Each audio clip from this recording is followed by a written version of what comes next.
Salut tous les designers pirates, je suis très content de vous retrouver. Aujourd'hui, on va parler d'un truc duquel j'ai envie de vous parler depuis très longtemps, c'est le stage. J'ai envie de vous expliquer comment transformer chaque stage en embauche. C'est pas très compliqué, mais il y a juste des actions à suivre, il y a 2-3 petits trucs à mettre en œuvre pour être sûr que votre stage se transforme en embauche. Perso, j'ai eu 2 stages dans ma vie et à chaque fois les stages se sont transformés en embauche et je vais vous dire dans cette vidéo comment j'ai fait. Le premier conseil que je peux te donner pour être sûr de transformer ton stage en embauche, c'est d'être curieux. Donc, sois curieux. En fait, un stagiaire, ça peut être soit un boulet, soit un poids mort, c'est-à-dire que bon, tu ne sers à rien, il n'y a pas d'avantage à ce que tu sois là, soit tu peux être vraiment un vrai plus dans l'équipe. Comment ça se passe pour être curieux? Tout simplement, il ne faut pas être timide. Déjà, ça commence par là, ne pas être timide, pas avoir peur de déranger. Tu vas voir tes collègues et tu vas leur poser des questions. Des questions sur comment bossent les clients, quels sont leurs trucs et astuces, quels projets ont été cool, quels projets ont été moins cool. Tu poses plein de questions pour savoir comment se passe la vie dans l'entreprise. En fait, il ne faut pas avoir peur de déranger les gens avec qui tu te retrouves en stage. Les gens que tu vas aller déranger, entre guillemets, eux, ils ne voient pas du tout ça comme ça. Ils voient le fait que tu les déranges, que tu sois curieux, comme une preuve d'intérêt. Ils te voient vraiment comme quelqu'un d'intéressé et de motivé. Et en plus, du coup, les gens qui travaillent dans des boîtes, ça leur change de leur quotidien. Le fait d'avoir un stagiaire qui pose des questions, tu vois, quelqu'un qu'on a à prendre sous son aile, c'est toujours plus agréable, ça change un peu de la routine quotidienne. Il faut profiter de ton stage comme une période très limitée dans laquelle tu vas emmagasiner le maximum de savoir, le maximum d'expérience. Il ne faut pas hésiter à aller faire chier les gens qui travaillent. Il ne faut pas avoir peur, ils ne vont absolument pas te voir comme quelqu'un qui dérange. Justement, bien au contraire. Moi, perso, je me mettais à côté des designers pendant les premiers jours de stage où tu sais, t'es un peu perdu et puis je me mettais à côté puis moi je parlais, tu vois.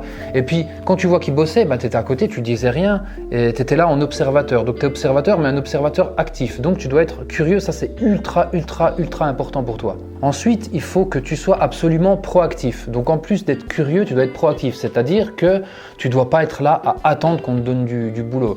Tu vois, dans les entreprises, en général, ça va vite, mais demande pas à être trop encadré parce que les gens, ils n'auront pas forcément le temps. Et puis aussi, ils vont te laisser un petit peu de côté pour voir comment tu réagis. Et bien toi, tu dois être proactif.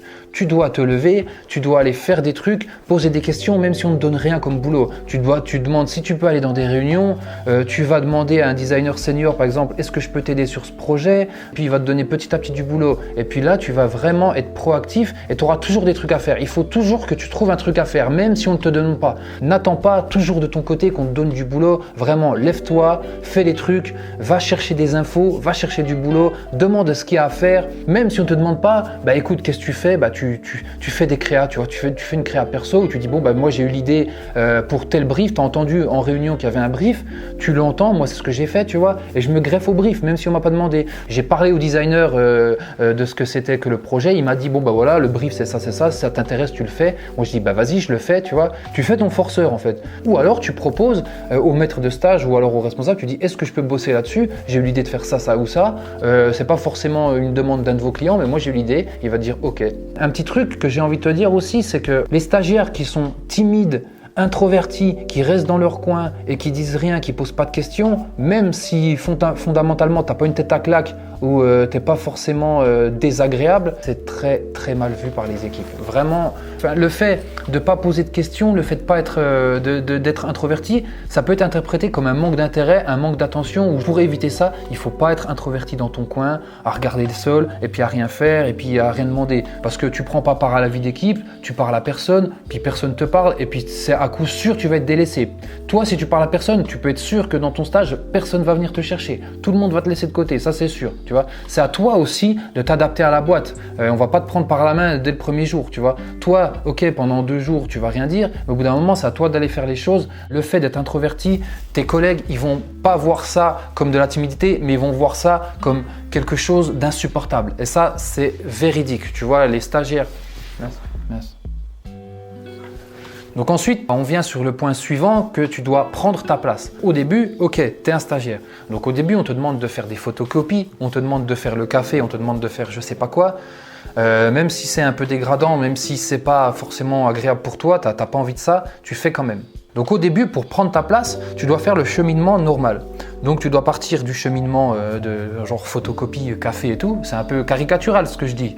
Mais grosso modo, tu vas faire des petits trucs pas très intéressants. Tu commences à faire ça et petit à petit, tu te greffes à des projets un peu plus gros et quand tu fais des trucs, tu surdélivres. Tu fais un peu plus qu'on te demande. En faisant un peu plus qu'on te demande, on verra ta courbe de progression. On va dire, putain, lui au début, il faisait le café, maintenant il fait des projets, et puis ça se trouve, la semaine prochaine, tu sais, tu seras dans des grosses réunions, tu vas faire des vraies présentations clients, tu vas gérer des projets à toi tout seul. Moi, c'est ce qui m'est arrivé. J'ai commencé par la petite porte, et après, au final, tu vois, j'ai pris une place, j'étais carrément un membre de l'équipe. Prendre sa place, c'est se faire petit quand il faut, faire les tâches ingrates quand il faut, mais aussi savoir prendre sa place, mais sans griller les étapes. Un autre conseil que je peux te donner, qui est un peu dans la même lignée que les autres, c'est ne sois pas gêné.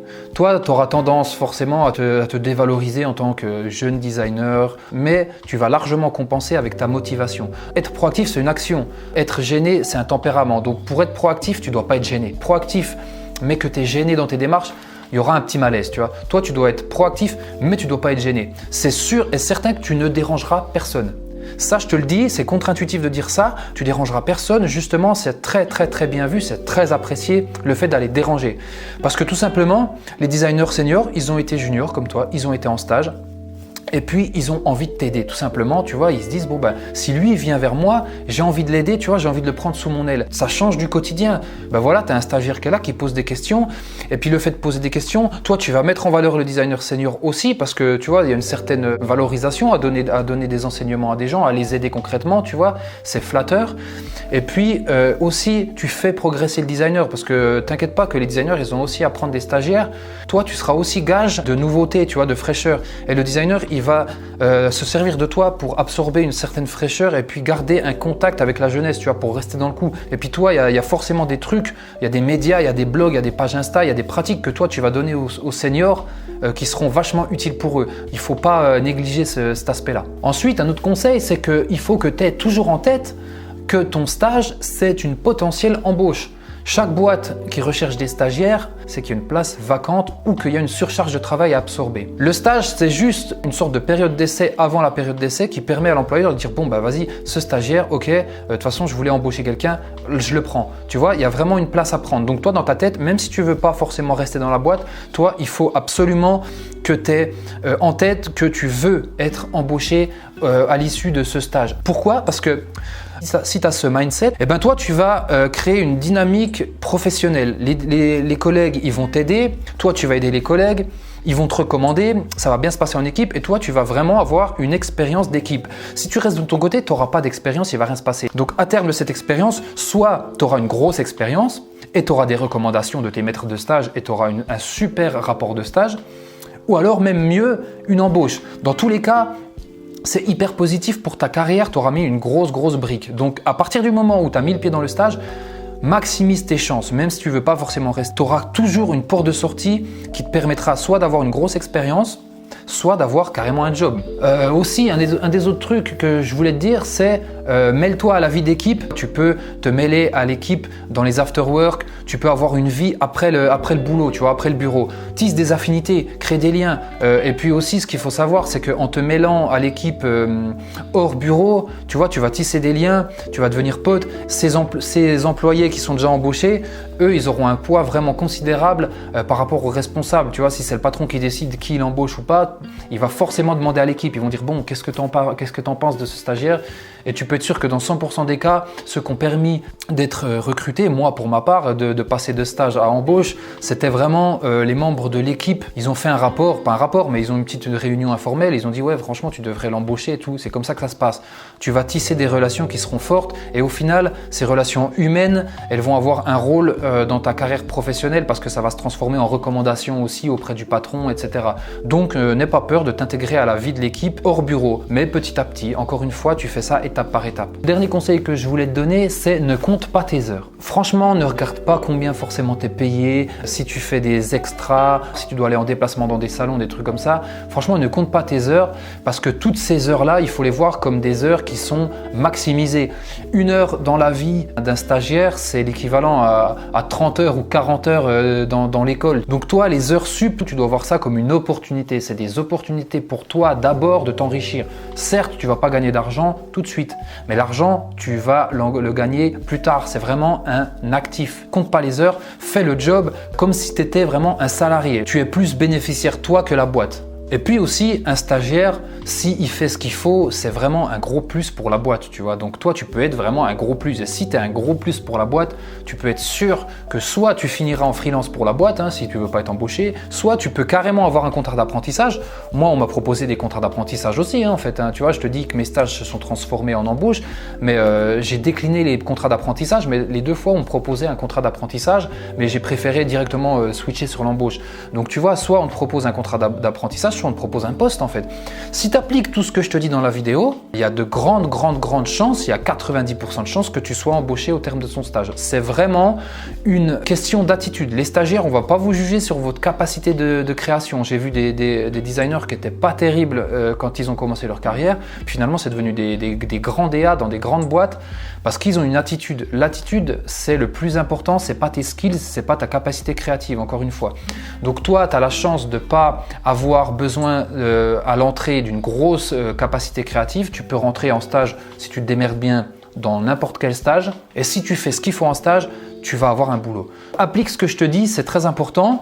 Réagis en commentaire si ça t'a inspiré. Donc voilà, abonne-toi à la chaîne, regarde dans mes liens, j'ai toujours des petits trucs à offrir. Tu peux prendre un petit entretien de coaching avec moi pendant une demi-heure, on va se parler. Et si tu as besoin d'être accompagné, d'aller un peu plus loin, je t'accompagnerai dans le lancement de ta carrière. Je te laisse juste regarder dans le lien de la description, je te donne pas mal d'infos. Abonne-toi à cette chaîne, abonne-toi sur la petite cloche pour ne rien rater.